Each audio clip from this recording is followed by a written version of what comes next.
we've been absolutely completely overwhelmed by the response to the summit. We had nearly 100 people registering. Collaboration, along with COVID and Trump, they have all been the buzzwords of the last few months. No surprise that the survey shows that nearly 2/3 of businesses out there believe that collaboration is more important than ever.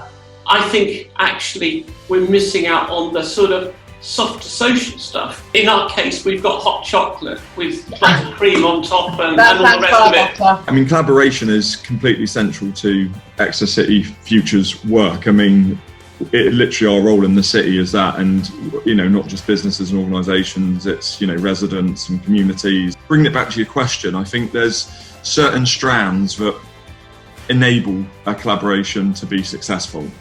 Everybody is starting to realise that collaborations are a much more effective way of working than rather than seeing each other as competitors.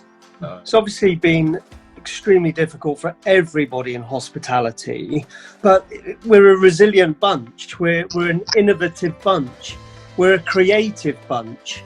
You've got to take opportunity when it's there, haven't you? And you've got to think differently.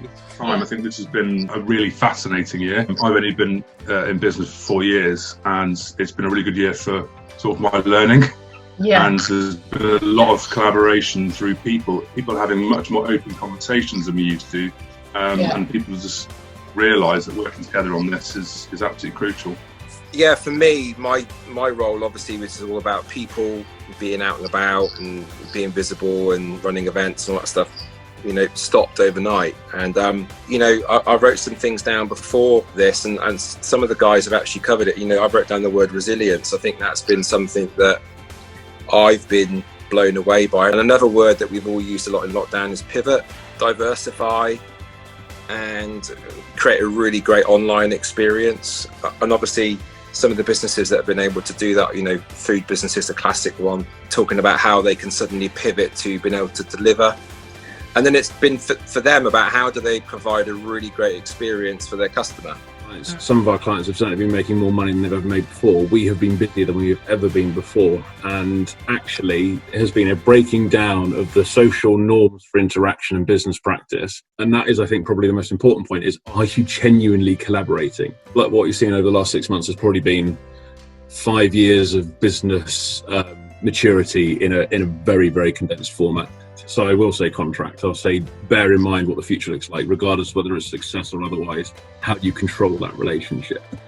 What do you need to do for a successful collaboration, and that will ensure that you avoid the pitfalls? And the advice that I would give people is much more practical, and I'd say that a collaboration will be successful when the parties that are collaborating have shared values, where they have a similar outlook on the world. Mandy shared the statistic at the start. 76% of people, I think, said that trust is the most important element of a collaboration, and you can build that trust by knowing that the people that you're collaborating with feel the same way.